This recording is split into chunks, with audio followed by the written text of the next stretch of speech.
Assalamualaikum warahmatullahi wabarakatuh. Salam sejahtera bagi kita semua. Salam, Om Swastiastu, Namo Buddhaya, salam kebajikan. Terima kasih pemirsa semua yang saat ini sementara menonton atau menyaksikan tayangan ini. Dapat saya sampaikan bahwa tayangan ini merupakan tayangan perdana Law Office Indonesia 1 Room. Baik pemirsa, sebelum saya melanjutkan ini, saya mau memperkenalkan diri saya. Saya Elim Makalmai. Saya yang akan membawakan setiap konten atau acara-acara terkait dengan masalah atau penanganan kasus yang sementara ditangani oleh tim kuasa hukum Law Office Indonesia 1, yang mana kali ini adalah tayangan perdana kami yang sudah kami kemas dalam beberapa episode untuk satu kasus yang sementara kami tangani, yaitu terkait dengan kasus pengadaan tanah bagi pembangunan untuk kepentingan umum. Dalam hal ini, kenapa saya bilang kasus? Karena sampai dengan detik saat ini pemerintah Siau Tagulandang Biaro, Pemda Kabupaten Siau Tagulandang Biaro belum memberikan hak ganti rugi kepada klien atas nama Elizabeth Natari dan Mesak Jakob. Nah, untuk itu pada beberapa hari kemarin sudah saya wawancarai tim kuasa hukum dari Ibu Elizabeth dan Bapak Mesak itu. Dia adalah Bapak Julius Upailang SHMH. Beliau ini bersedia untuk membantu Ibu Elizabeth dan Bapak Mesak karena kedua orang ini mendapatkan perlakuan tidak adil yang selama ini sudah diberitakan atau diwartakan oleh teman-teman dari media redaksi daerah, dalam hal ini RDTV ya. Nah, jadi di situ sudah diberitakan beberapa berita, dan kemarin yang saya dengar itu teman-teman ketika melakukan konfirmasi kepada Ibu Bupati maupun mantan Bupati. Ibu Bupati ini namanya Ibu Evangelian Sasingan dan mantan Bupati itu namanya Tony Supit, dan mereka berdua itu adalah suami istri. Jadi sebelumnya itu bupatinya adalah Pak Tony Supit, sekarang ini adalah Ibu Evangelian Sasingan. Nah, lalu lantas kenapa kami membuatkan channel YouTube ini dan membuat konten-konten ini? Karena di sini kami rasa bahwa memang harus ada pendidikan hukum yang disampaikan kepada masyarakat. Sebab menurut hemat kami, setelah melakukan kajian hukum atas kasus ini atau perkara ini, ditemukan di situ ada indikasi-indikasi pidana yang mencuat atau muncul, yang kemudian kami melihat bahwa itu adalah bagian dari pembodohan terhadap masyarakat. Sehingga untuk itu saya tidak memperpanjang waktu atau memperpanjang kata. Saya di sini akan menyampaikan beberapa topik atas wawancara yang sudah dibuat. Itu sudah kami kemas, dan ini adalah episode pertamanya atau tayangan perdana yang kami beri judul di sini, diduga penyerobotan dan penggelapan mewarnai pembangunan Bandara Siau. Nah, jadi dalam tayangan perdana ini saya kemarin mewawancarai ketua tim itu, sudah disampaikan bahwa apa saja yang terkait dengan masalah dugaan penggelapan dan juga penyerobotan dan penggelapan ini akan dibahas secara rinci, eksklusif ya. Ini secara eksklusif karena kita tidak menyinggung masalah lain, tapi khusus tentang hal ini, dan itu sudah kami bagi dalam 6 episode di sini.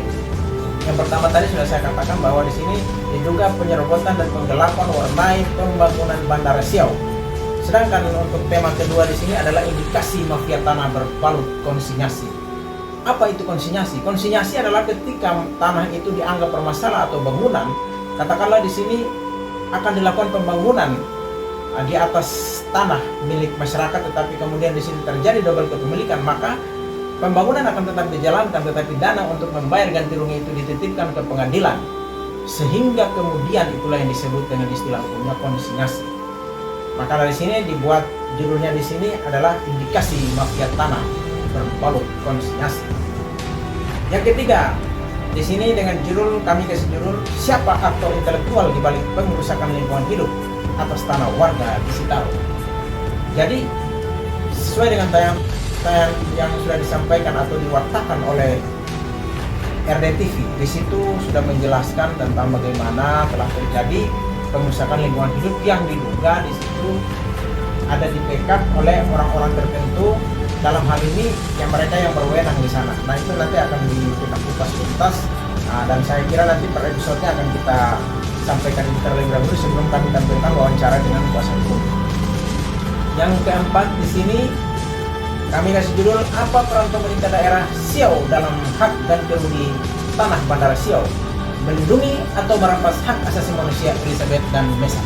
Seperti itu. Kemudian yang berikutnya di sini, kenapa kami mengatakan demikian? Karena di saat mereka mencari keadilan itu seperti yang ditayangkan oleh redaksi daerah, di situ Bang Hotman Paris, saya meminjam kata-kata Bang Hotman Paris itu mengatakan di sana bahwa saat ini masyarakat bukan lagi mencari keadilan tapi mengais keadilan. Nah, mereka ini, Elizabeth dan Mesak ini sudah mengais keadilan sejak tahun 2014 itu, yang harusnya mereka menerima ganti rugi. Sampai dengan hari ini, dengan detik saya menyampaikan apa yang saya utarakan ini, mereka belum dibayar ganti rugi.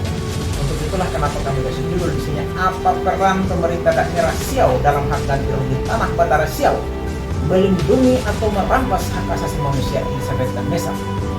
Nah, itu nanti akan dijabarkan lebih lanjut dalam diskusi kita yang sudah kita mulaikan atau dalam wawancara saya dengan Ketua Tim Kuasa Hukum Ibu Elizabeth dan Bapak Mesak Jakub. Kelima di sini kami kasih judul, di mana hasil gusuran pohon di area Bandara Siau disembunyikan.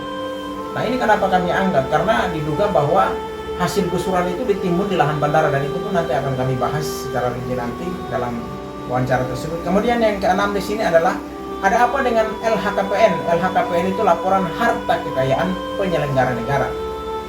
Dalam hal ini saya baca kembali, ada apa dengan LHKPN mantan Bupati Sitaro yang diduga tak dilaporkan selama 4 tahun berturut bertepatan dengan pembangunan Bandara Siau.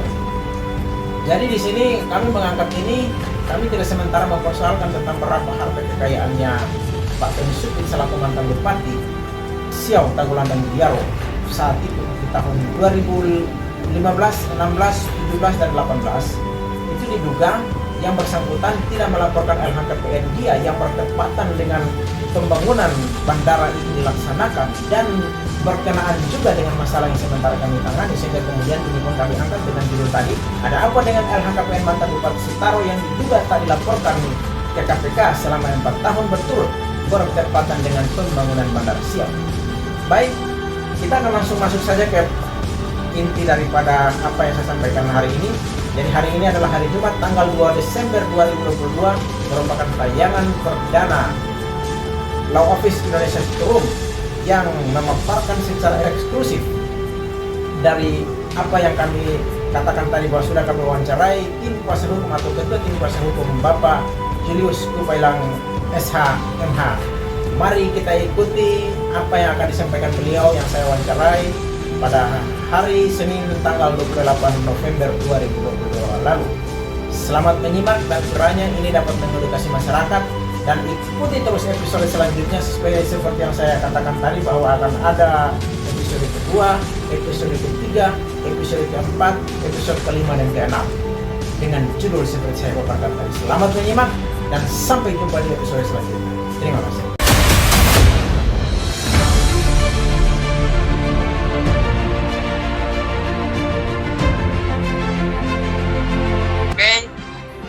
Teman-teman semua pemirsa Indonesia 1 Law Office Room, saat ini saya sementara terhubung dengan pengacara atau tim kuasa hukum dari Ibu Elizabeth Matahari dan Bapak Mesak Jakub, yaitu di sini ada Bapak Julius Kupailang SH.MH. Beliau ini adalah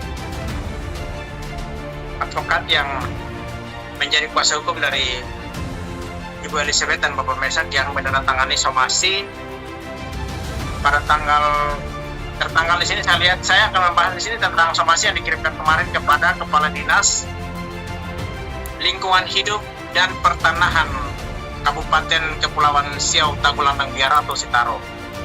Jadi Bapak Julius ini adalah yang turut atau menandatangani dan membuat somasi ini untuk dilayangkan kepada Kepala Dinas Lingkungan Hidup dan Pertanahan Sitaro. Jadi malam hari ini saya kejar waktunya beliau, beliau memang sibuk sekali. Jadi ini saya coba untuk menghubungi malam ini untuk mau berdiskusi dulu atau meminta pendapat dari beliau terkait dengan isi somasi ini, karena somasi ini telah dilayangkan pada tanggal 11 November 2022 kemarin dan ada tanda terimanya, ada surat pengantarnya, semua sudah jelas disampaikan, dan di situ saya melihat tercantum deadline waktu yang diberikan adalah 7 kali 24 24 jam hari kerja. Jadi ini sudah tanggal 11 sampai dengan hari Senin besok itu sudah pas 7 hari kerja. Nah, seperti itu. Jadi ini Bapak Lius, ini saya mau tanya-tanya sedikit terkait dengan somasi ini. Ya, memang ini dari awalnya memang sudah lengkap sekali somasi ini dengan nomor surat dari Indonesia 1 Law Office ini. Nomor suratnya 001-S-Indonesia 1 Law Office Romawi 11 2022 Padang 7 November 2022 dengan lampiran satu berkas dan perihal somasi atau teguran yang ditujukan dengan hormat kepada Kepala Dinas Lingkungan Hidup dan Pertanahan Kabupaten Kepulauan Siau Tagulandang Biaro di Ondong. Oke, di sini saya tidak akan membaca secara keseluruhan, tetapi saya akan langsung masuk kepada beberapa pertanyaan inti yang sudah saya siapkan. Dalam hal ini saya melihat dari pemberitaan pun di situ ada disebutkan dari pemberitaan itu bahwa memang keterangan dari kami, saya sendiri pun di situ sebagai juru bicara dari tim kuasa hukum ini sendiri, beberapa hal yang saya sampaikan di situ yang merupakan suara atau pesan daripada tim kuasa hukum bahwa memang di dalam proses pengadaan tanah bagi pembangunan untuk kepentingan umum, dalam hal ini pembangunan Bandara Siau ini sendiri, terindikasi bahwa ada beberapa indikasi pidana atau dugaan terjadinya tindak pidana yang mewarnai atau terjadi dalam proses pengadaan tanah bagi pembangunan Bandara Bung Karno Siau Tagulandang Biaro. Nah, di sini saya kalau melihat di dalam somasi ini, di dalam poin pertama itu ada pengakuan dari klien bahwa memang pada tahun 2015 lalu itu sudah ada penggusuran tanah atau sudah ada lokasi mereka ini yang masuk dalam area bandara dan di situ digusur pada tahun 2016. Kemudian di situ singkat cerita bahwa penggusuran tanah itu ternyata dilakukan, tetapi sampai dengan saat mereka memberikan kuasa kepada Bapak Julius dan timnya ini, ternyata di situ belum ada ganti rugi yang dilakukan oleh pemerintah daerah. Sedangkan melalui penelusuran kami itu dari kuasa hukum itu melihat bahwa di situ sebenarnya sudah ada pembayaran atau biaya untuk ganti rugi itu sudah disediakan oleh pemerintah pusat itu pada tahun 2014 silam berdasarkan LHPBPK tahun 2014. Nah, seperti itu. Kemudian di sini ada 2 bidang tanah ternyata atau 2 lahan di sini yang masing-masingnya itu ada di dalam area bandara dan juga ada di luar area bandara. Sehingga kemudian setelah mengkaji semua itu, setelah melakukan kajian dan telah yang cukup mendalam, di situ kemudian Pak Julius dan tim ini mengeluarkan somasi yang ditujukan langsung kepada Kepala Dinas Lingkungan Hidup dan Pertanahan Kepulauan Siau Tagulandang Biaro atau Sitaro. Nah, di sini somasi ini dilayangkan setelah sebelumnya itu ada 3 surat yang diterima oleh Ibu Elizabeth, yaitu surat dari Kepala Dinas tertanggal Kepala Dinas Lingkungan Hidup Sitaro ini tertanggal 17 Oktober 2022 dan ada lagi di 1 November 2022 dan 4 November 2022. Nah, yang mana di dalam pemberitaan sebelumnya itu saya melihat di sana bahwa memang tim kuasa hukum ini melarang Ibu Elizabeth Natari dan Bapak Mesak Jakub ini untuk menghadiri undangan tersebut sebab undangan itu berisikan tentang maksud atau niat dari Pemda Sitaro melalui Kepala Dinas Lingkungan Hidup itu bahwa akan dilakukan sosialisasi dan konsultasi publik, yang mana hal tersebut itu menurut kajian dan telah yang dilakukan oleh tim kuasa hukum bahwasanya hal itu seharusnya dilakukan jauh sebelum bandara itu selesai dikerjakan, karena saat ini kan tinggal menunggu dilakukan pengeresmian ya Bapak Lius ya. Sehingga kemudian itu harusnya mereka ini melakukan sosialisasi dan konsultasi publik itu pada tahun 2012, 2013, dan 2014 atau 2015 sebelum 2016 dilakukan penggusuran. Sehingga kemudian di situ ada indikasi bahwa memang ini ada sesuatu yang ditutup-tutupi atau memang di situ terjadi sebuah praktik pemburuan yang luar biasa terhadap masyarakat yang berhak untuk seharusnya menerima ganti rugi itu belum juga menerima ganti rugi. Sehingga kemudian bermuara pada dilayangkannya somasi ini ya Bapak Lius ya. Jadi somasi ini menarik karena di sini pada poin pertama huruf F ini menyebutkan di situ bahwa dugaan pidana yang terjadi dalam proses pengadaan tanah bagi pembangunan untuk kepentingan umum sebagaimana diatur dalam Undang-Undang Republik Indonesia Nomor 2 Tahun 2012 tersebut antara lain: 1.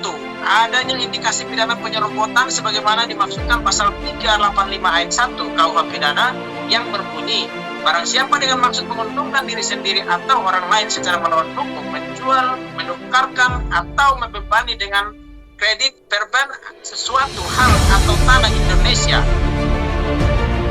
suatu gedung bangunan penanaman atau pembenihan.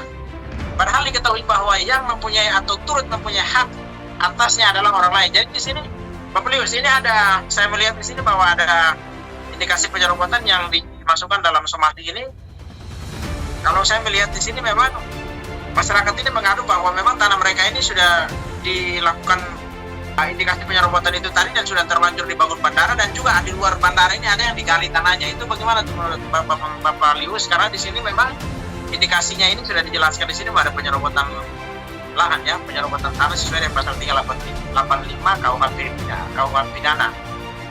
Nah, ini coba dijelaskan sedikit, karena memang di sini saya lihat ada juga penjelasan di sini, tapi paling bagus Bapak Lius coba mengutarakan itu supaya diketahui oleh publik Sitaro bahwa memang ini kita sementara mengerjakan sesuatu yang memang betul-betul menjadi kebutuhan dan menjadi sesuatu yang sangat ironis tapi sudah terjadi dan diduga menyengsarakan masyarakat seperti itu dan dirugikan secara material dan imaterial.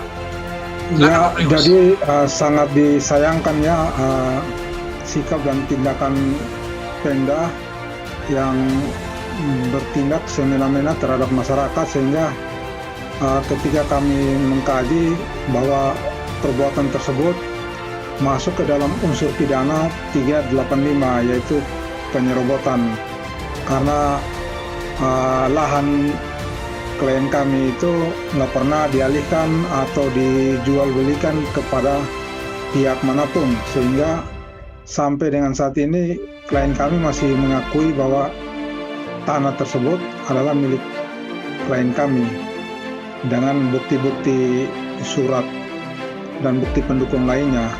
Itu lahan yang ada di dalam bandara, sedangkan yang berada di luar bandara itu kami juga masukkan dalam tindak pidana penggelapan.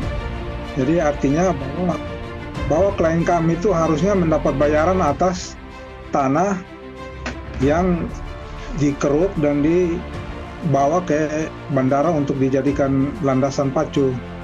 Nah, sampai sekarang klien kami juga tidak pernah didatangi atau dihubungi pihak-pihak manapun untuk urusan material yang telah diambil dari lahan klien kami, sehingga klien kami dalam hal ini merasa dirugikan, sehingga kami masukkan ke dalam unsur penggelapan, karena pasti udah ada yang menerima bayaran itu, harusnya bayaran itu disampaikan ke tangan klien kami, begitu kira-kira.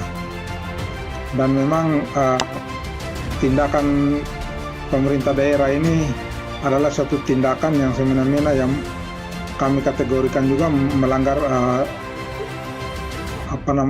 HAM, hak asasi manusia, karena Pemda ini kan mempunyai otoritas ya untuk menentukan siapa yang berhak dapat, siapa yang tidak, tentunya dengan parameter-parameter yang sudah ada dalam undang-undang, tetapi mereka tidak menjalankan prosedur yang tertulis dalam undang-undang tersebut, dan masyarakat kan berada dalam posisi yang lemah, sehingga di sini kami mengkategorikan bahwa telah terjadi pelanggaran hak asasi manusia, sehingga nanti di waktu-waktu mendatang atau ke depan kita juga akan berusaha untuk menyampaikan hal ini kepada pihak-pihak terkait seperti Komnas HAM dan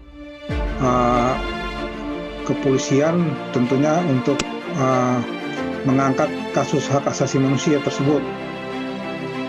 Oke, siap Pak Lius. Oke, ini menarik Pak Lius. Ya, jadi saya melihat di sini bahwa ini adalah sebuah rentetan kejadian yang sebelum di sini kalau saya melihat isi surat ini kemarin ada saya coba cermati, itu ternyata di situ sebelumnya itu Ibu Elizabeth ini pernah menjumpai Ibu Bupati, Ibu Evangelian Sasingan. Jadi dia bertemu Ibu Bupati itu pada tanggal 16 Oktober 2019. Nah, sehingga kemudian di situ Ibu Evangelian ini menyatakan bahwa masalah kebebasan lahan itu sudah selesai. Nah, selesai di situ kan waktu itu masih dalam kepemimpinan Tony Supit yang juga adalah suami dari Ibu Evangelian ini tadi, Pak Lius. Jadi mereka ini adalah suami istri yang kemudian di sini kalau saya mau bilang yang mungkin ada, ya ini yang mungkin disebut dinasti kekuasaan ya, dari suami ke istri, mungkin nanti ke siapa lagi ya seperti itu. Jadi kalau saya menilai di sini dari apa yang disampaikan Ibu Elizabeth itu bahwasanya dia dijanjikan bahwa akan dilakukan klarifikasi lahan dan data seperti itu. Klarifikasi lahan dan data ini akan melibatkan beberapa unsur, antara lain di situ dalam internal Pemda itu sendiri, yaitu ada Dinas Perhubungan, ada juga Dinas Lingkungan Hidup dan Pertanahan itu tadi, kemudian juga ada Camat Siau Barat Selatan dan juga Kepala Desa Tanaki. Kemudian di situ juga mereka mengatakan bahwa Ibu Bupati ini mengatakan bahwa akan melibatkan juga Kejaksaan Negeri Siau Tagulandang Biara itu tadi. Nah, di sini menarik karena apa? Dia mengatakan di situ bahwa sudah membayar, tetapi ada kemungkinan membayar ke orang lain, sehingga kemudian dia berjanji untuk melakukan yang namanya klarifikasi data dan lahan seperti itu, Pak Belius. Tetapi kemudian setelah menanti sejak 16 Oktober 2019 sampai dengan bulan Maret 2021, karena belum juga ada tanggapan, ada juga tindak lanjut atau Ibu Bupati ini tidak memenuhi janjinya kepada Ibu Elizabeth itu tadi, sehingga kemudian Ibu Elizabeth dan juga Bapak Mesak ini menyurati Ibu Bupati pada tanggal 10 Maret kalau tidak salah, 10 Maret 2021. Dan kemudian surat itu dijawab pada tanggal 9 Agustus 2022 melalui Kepala Dinas Perhubungan. Dan yang menarik di sini saya sampaikan begini, Pak Belius. Di situ ternyata ada pengakuan dari salah satu pihak yang adalah mewakili Pemda Sitaro, yaitu Kepala Bidang Prasarana. Begitu. Jadi di situ dia menyatakan di situ bahwa untuk masalah lahan itu yang ada di luar bandara itu bukan tanggung jawab mereka. Jadi seperti yang Bapak Belius katakan tadi, mungkin di situ ada pihak ketiga, karena dalam pengerjaan bandara ini kan, untuk mengerjakan bandara itu adalah mungkin pihak ketiga, dalam hal ini mungkin ada perusahaan yang mengerjakan itu tadi, yang bermitra dengan pemerintah, kemudian dia dikasih legitimasi untuk mengerjakan bandara itu, sehingga kemudian mereka ini yang mungkin mengeruk tanah dan membawanya ke bandara, sehingga Pemda di sini cuci tangan, kalau kita mau bilang kan begitu. Dia mencuci tangan bahwa dia tidak bertanggung jawab terhadap tanah yang berada di luar bandara, karena dia hanya berbicara tentang tanah yang berada di dalam pagar. Nah, ini coba kita klik sebentar, kita lihat dulu videonya ya, pengakuannya dia seperti apa. Coba Pemda bisa lihat. Artinya kita kembali lagi, kita hanya tidak bisa menjelaskan sampai ke situ. Saat ini orang hanya fokus di pengakuan terhadap lahan yang masuk area bandara kedua anak ini, milik Ibu Elizabeth, milik Bapak Mesak. Masalah di luar pagar, ya silakan ungkapkan. Cuma kita hanya tidak bisa mau silakan kata Bapak dan Ibu mau lakukan yang bagaimana, kita tidak menyinggung PP. Karena yang orang fokus ini cuma ada di dalam area bandara. Ya. Apalagi ada posisi saat ini sudah ada pagar, sudah ada got, ya, berarti logikanya sampai situ itu lahan bandara. Kalau mungkin yang ada pagar, bisa saja analisanya masuk sampai itu yang tanah itu dangkal. Logikanya begitu, kalau orang bangun pagar, betul? Atau orang bangun pondasi, begitu dah. Atau pagar sudah bangun, pagar lah misalnya. Logikanya pagar berarti itu adalah akhir dari batas dari area tanah.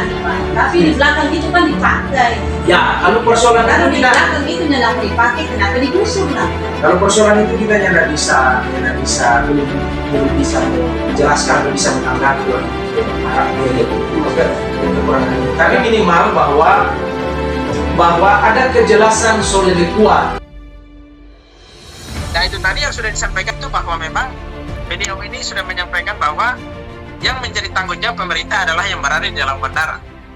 Nah, yang menggelitik di sini adalah pada tahun 2014 ganti rugi itu sudah ada biayanya, tetapi belum dibayar.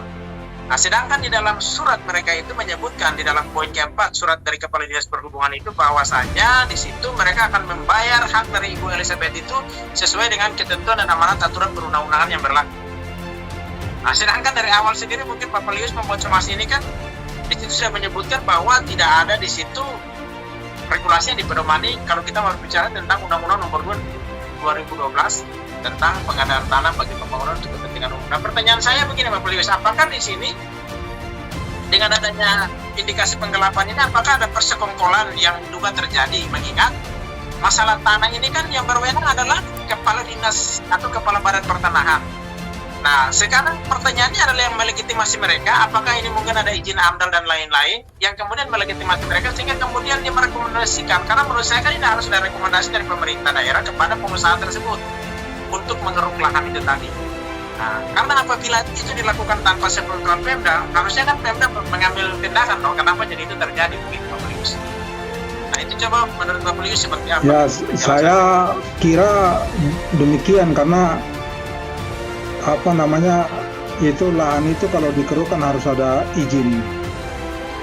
Karena itu kan apa namanya merusak lingkungan kira-kira begitu. Jadi harus sepengetahuan pemerintah tentunya dengan mengirimkan orang ke lapangan untuk meneliti dan lain-lain sebagainya sehingga itu layak nggak untuk dikeruk dan kalau dikeruk itu dapat merusak lingkungan nggak. Jadi pertimbangan-pertimbangan itu tentunya itu kewenangan dari Pemda setempat. Nah, pasti kami menganggap bahwa pemerintah sudah tahu sehingga pemerintah setempat juga harus bertanggung jawab dalam hal ini. Kalau memang itu ada pihak ketiga, ya pihak ketiganya dipanggil, ditegur atau dikasih peringatan dan lain sebagainya gitu. Dan tentunya pemilik tanah juga pasti akan dipanggil oleh pemerintah karena mengizinkan tanahnya untuk dikeruk gitu karena dapat merusak lingkungan. Tapi sampai dengan saat ini klien kami nggak pernah dihubungi, dipanggil atau didatangi oleh pihak manapun terkait dengan pengerukan material di lahan klien kami tersebut. Sehingga hal ini kami masukkan juga dalam surat somasi untuk sebagai apa namanya teguran kepada pemerintah setempat untuk diperhatikan begitu. Oke, baik Pak Polius. Berarti di sini kesimpulannya adalah bahwa sebagai kuasa hukum, Pak Polius mau menyampaikan di sini bahwa memang sebenarnya pemerintah ini tahu bahwa memang pengusaha ini mengeruk tanah di situ, tapi terjadi pembiaran seperti itu ya. Terjadi pembiaran. Nah, karena tidak mungkin mereka beraktivitas di sini tanpa sepengetahuan pemerintah, sedangkan tanah itu dikeruk dan dibawa ke landasan pacu kan seperti itu. Jadi berarti ini diduga bisa juga terjadi persekongkolan di situ. Oke, berarti di sini kita secara runtut kita masuk ke berikutnya. Di sini tadi sudah ada indikasi penyerobotan dan juga penggelapan di sini. Pasal 372 tentang penggelapan juga ya di sini diduga kuat masuk sebab mereka mengambil barang orang ini tanpa izin, tanpa pemberitahuan, mengambil sesuka hati mereka dan bahkan merusak lingkungan. Jadi ini kita lihat lagi di poin berikutnya ini. Ada di sini indikasi praktik mafia tanah. Oke, ini indikasi praktik mafia tanah ini ada saya baca sedikit di sini ya.